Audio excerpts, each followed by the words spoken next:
asked ourselves the question, what is a divine interruption? Uh, a divine interruption is a moment when the normal flow of your life is disrupted in a way that redirects you towards something that God is doing. It's an interruption that carries a spiritual purpose, even if it initially feels inconvenient, confusing, or unwanted.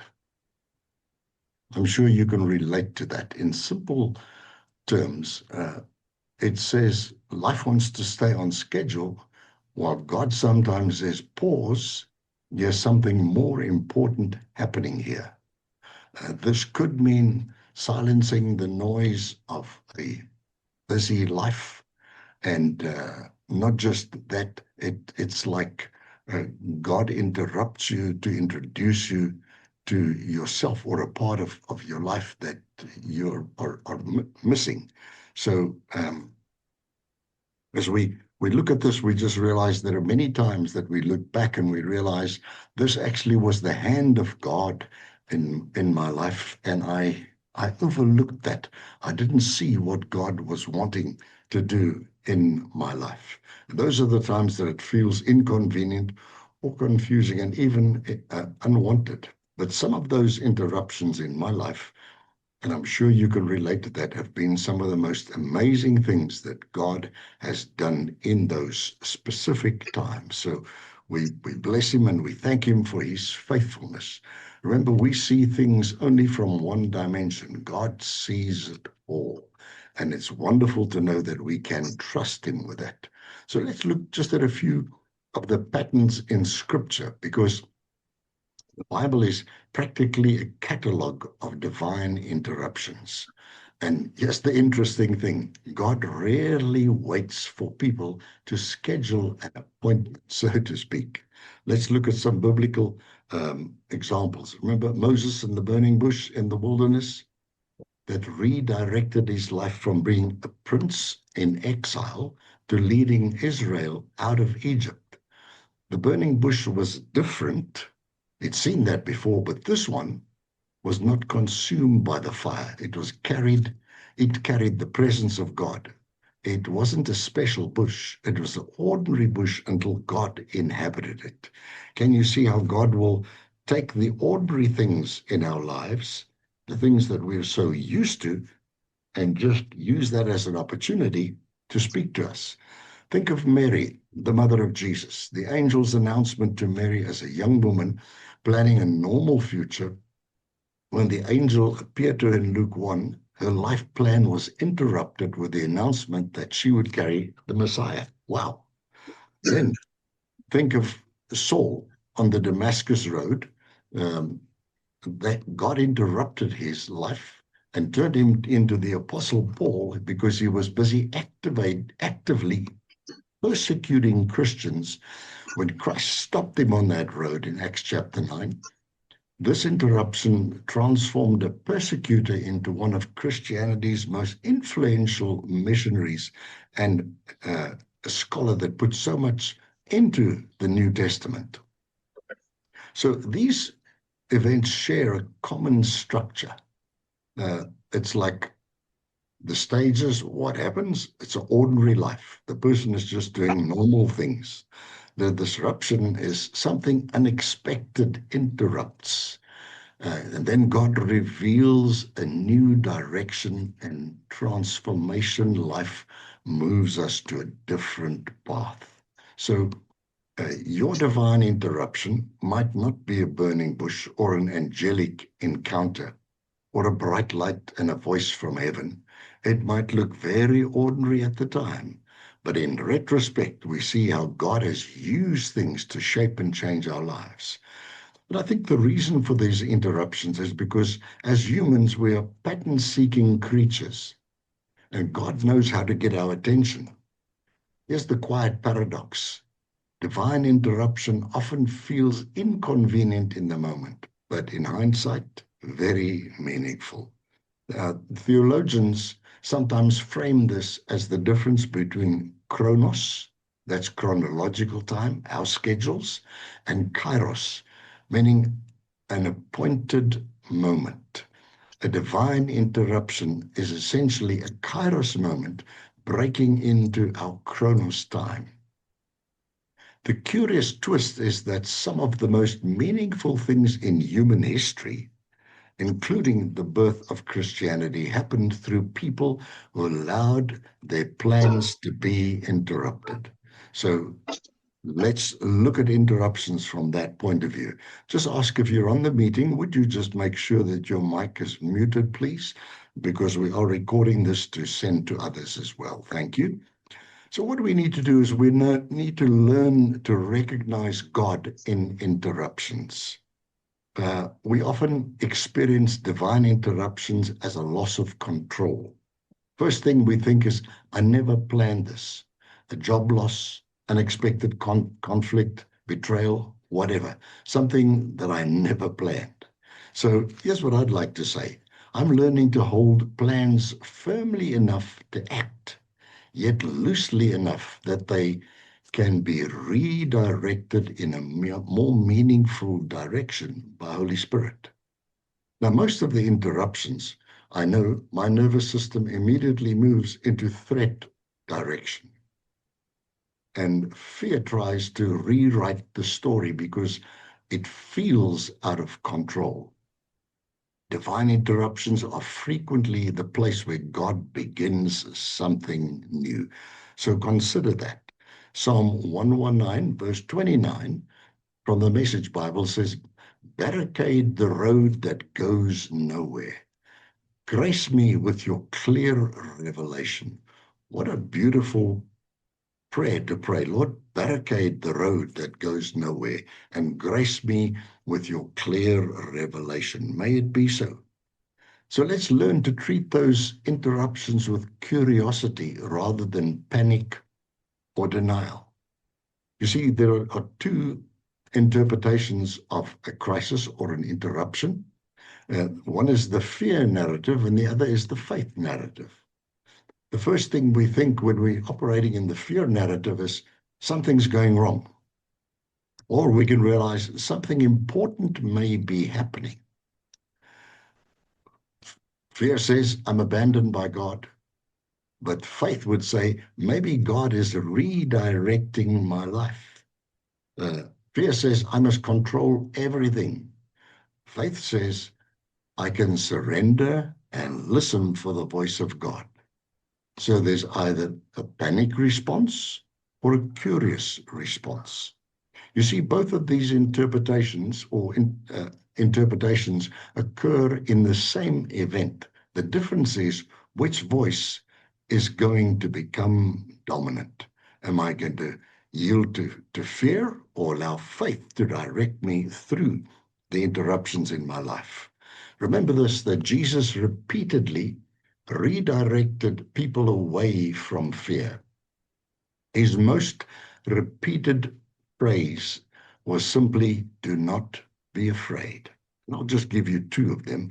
Luke 12:32, little flock, do not be afraid. Your Father has been pleased to give you the kingdom. Do not be afraid. Father has given you something bigger and better than you've ever had. John 14:27, Jesus said, I leave you the gift of peace, my peace, not the kind of fragile peace given by the world, but my perfect peace. Do not yield to fear or be troubled in your hearts. Instead, be courageous. Lord, help us to be courageous and not fearful. You see, fear narrows the world. Faith expands it. So here's something that I'm learning that I'd like to share with you. First of all, recognize what's going on and then reinterpret the meaning that I've given to it and then respond. Often I've done it the opposite way, start at the end and then get into real trouble by the time I realized this was something that I should have just recognized, reinterpreted by faith, and then responded. So what helps us to deal with these interruptions? I want to suggest this to you, that we ask a different question. Fear asks, why is this happening to me?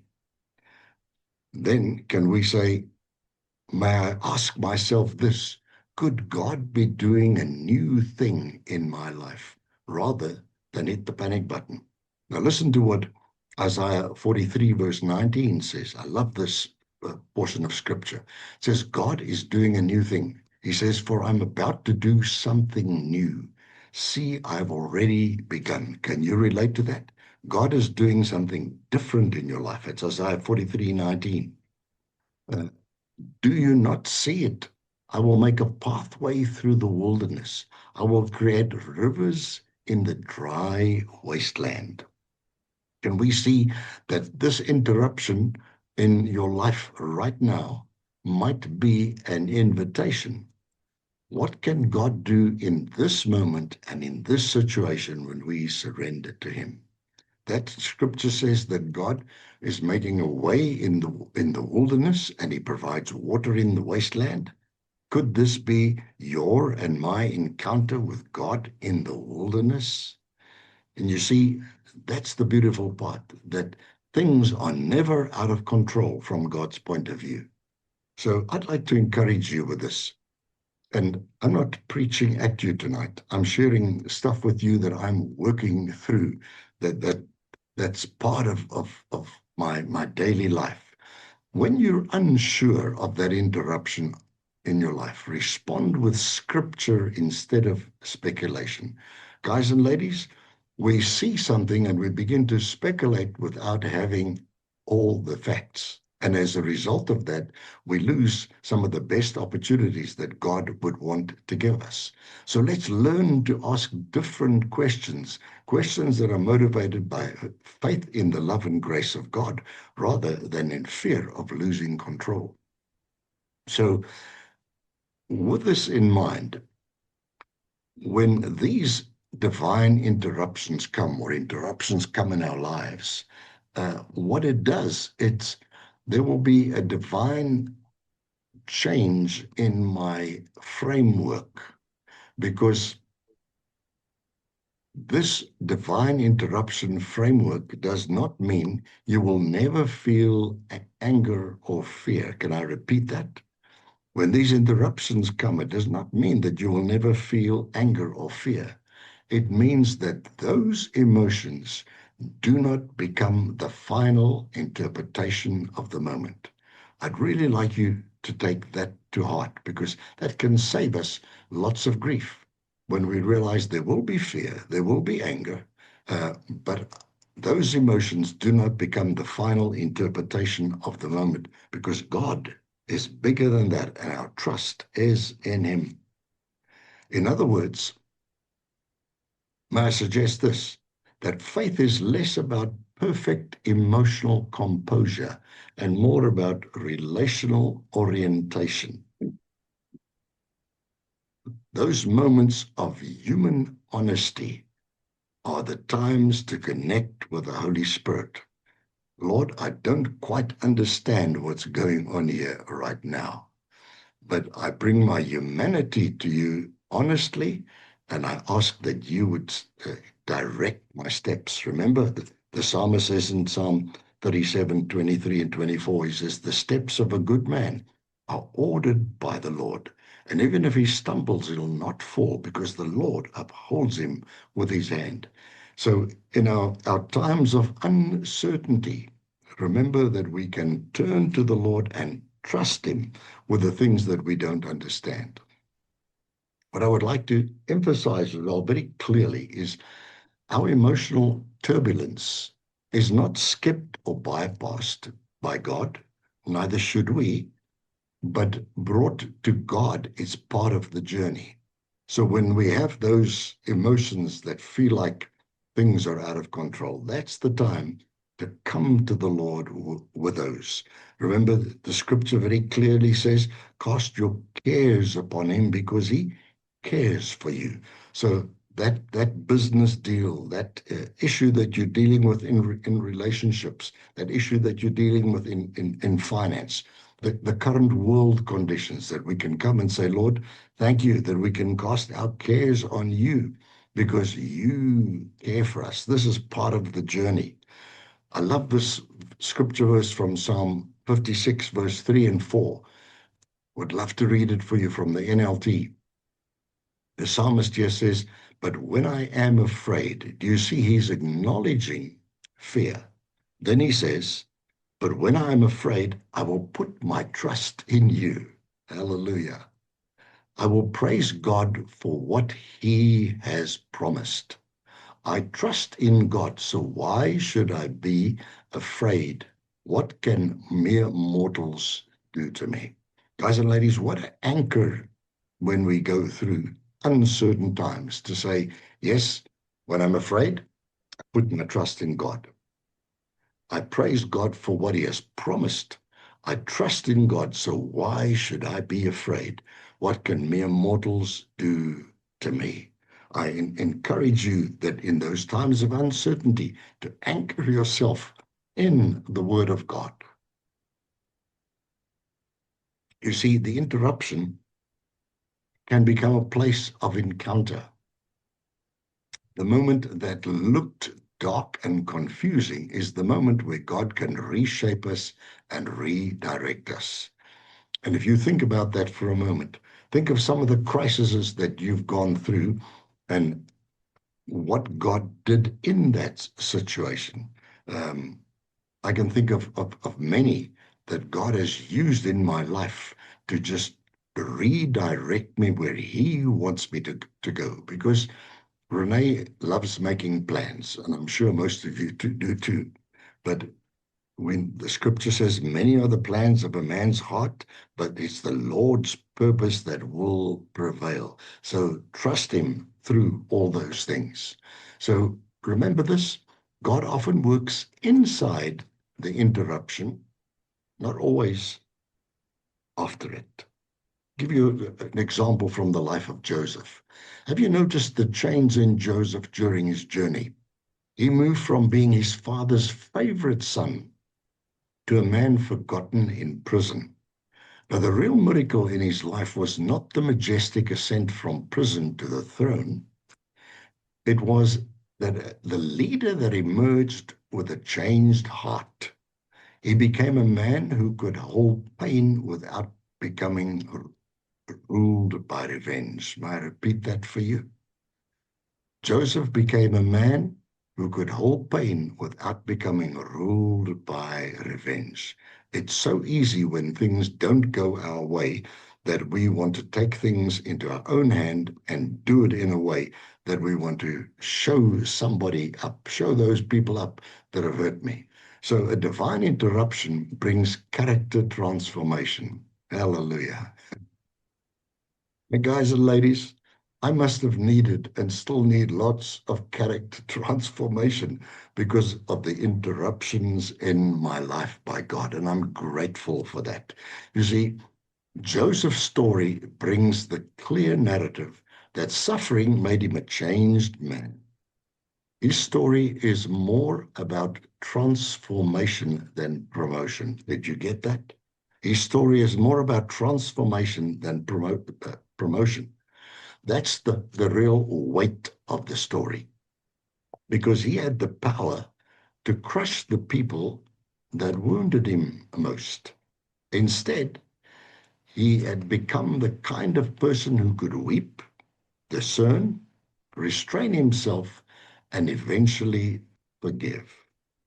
We notice here when we look at Joseph's life, and it's a beautiful challenge to us. Joseph's interruption formed him into a man whose heart was no longer governed by pride, pain, or revenge. That's a work of grace. That's a work of the Holy Spirit, turning things around in that man's life. Remember, his journey from when he was captured and put into slavery to when he ended up being number 2 ruler in Egypt was a 14-year journey. So I encourage you just to say, Lord, thank you that you're faithful. And in this time, thank you that you are changing my heart so that I can have your heart for life and the people around me. Remember what what was the key verse that makes us realize this? Genesis chapter 50, verse 20.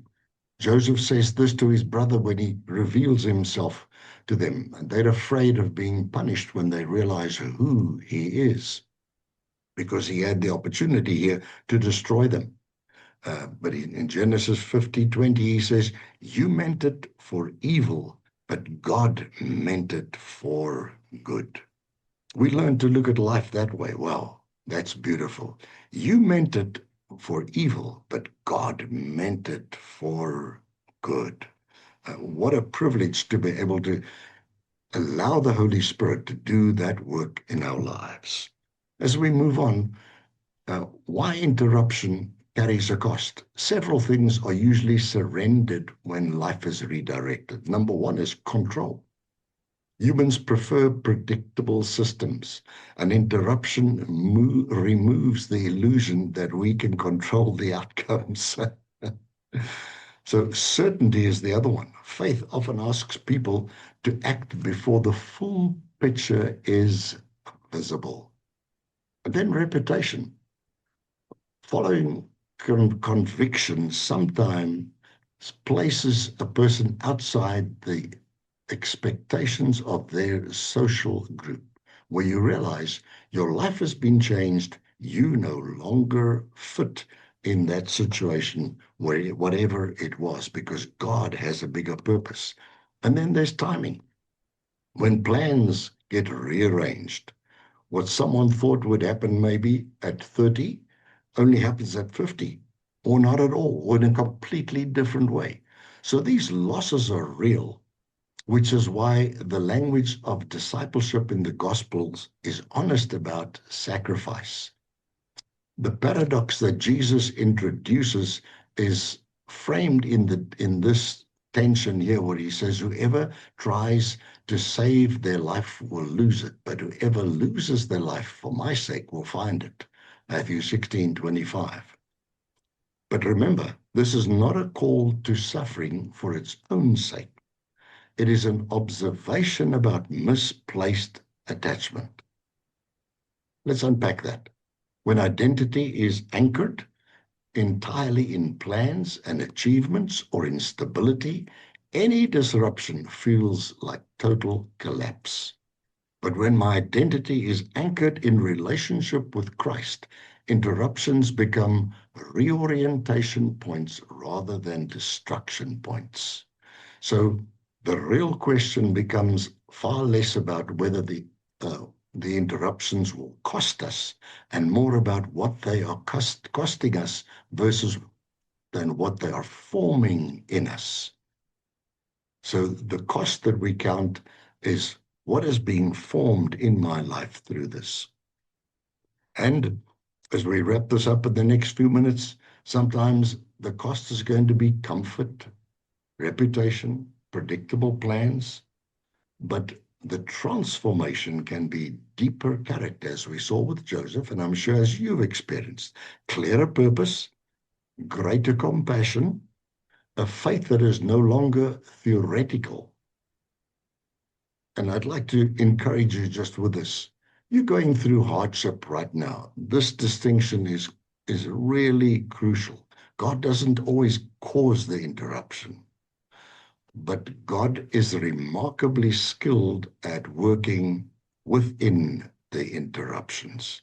I trust that that makes sense and that we can see these divine interruptions in our lives, or interruptions in our lives, not as mistakes, but regardless of who caused what, God will have the last say when I entrust that to him. And this is the faith part that makes our lives come alive in a brand new way. May I encourage you to begin to ask different questions, not why is this happening to me, but Lord, what are you doing in this situation that I might be missing? The word says that you are already busy with a new thing. So help me to lay hold of the new thing in my life by your grace. And Father, as we commit ourselves to you, thank you for the privilege of having your word. Thank you for the privilege of having your Holy Spirit. And we ask that as we face the challenges of life, that we would be in a place where we know beyond every shadow of a doubt that whatever we commit to you is safe. Thank you for that. And thank you that we can entrust ourselves, our families, and our future to you in Jesus' name. And whatever we do to the glory of God. And we thank him for that. Amen and amen.